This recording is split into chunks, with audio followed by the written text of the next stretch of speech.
Sabarimala season தொடங்கும் கார்த்திகை மாதத்தில் காய்கறிகள் தேவை அதிகரிப்பதால் தட்டுப்பாடு ஏற்படுகிறதா? அதை எவ்வாறு சமாளிக்கிறீர்கள் என்பது குறித்து பெரம்பலூர் பகுதி மக்கள் தெரிவிக்கும் கருத்துக்களை தற்போது பார்க்கலாம்.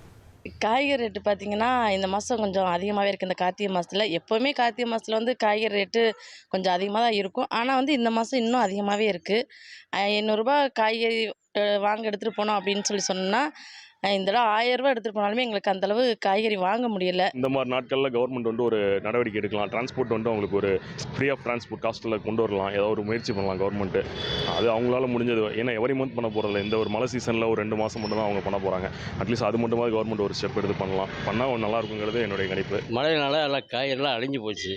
பாதி அழியுது. இப்போ எங்களுக்கு வர காய்கறிலே பாதி டேமேஜ் ஆகுது. எங்களுக்கு லாஸ் ஆகுது. வர மக்கள் என்ன இந்த விலை வைக்கிறாங்க அப்படின்னு கேள்வி கேட்குறாங்க. அவங்க கேட்குறது வாஸ்தவம் தான். மழையினால எல்லாம் காய்கறிலாம் அழிஞ்சு போச்சு. பாதி எல்லாம் அழியுது. வரது கம்மியாகனால விலைவாசி கூட. எவ்வளோ இருக்கோ அதுக்கு ஏற்ற மாதிரி தானே வாங்க முடியும். திடீர்னு 100 ரூபா எடுத்துகிட்டு வராங்க, 2 கிலோ தக்காளி வாங்கிட்டு போகலான்னு வராங்க. இங்கே கிலோவே 80 ரூபா விற்கும் போது என்ன பண்ணுவாங்க, அரை கிலோ வாங்கிட்டு ஒரு 30 ரூபாய் 40 ரூபாய் காய்கறி வாங்கிட்டு போவாங்க. அன்னைக்கு தேவைக்கு இப்போ வாங்கிக்க வேண்டியதானே. கார்த்திகை மாசத்துல காய்கறியுடைய விலையேற்றம் அதிகமா இருக்கு. இது பொறுத்து பெரம்பலூர் பகுதி மக்கள் அளித்த கருத்துக்களை பார்த்தோம்.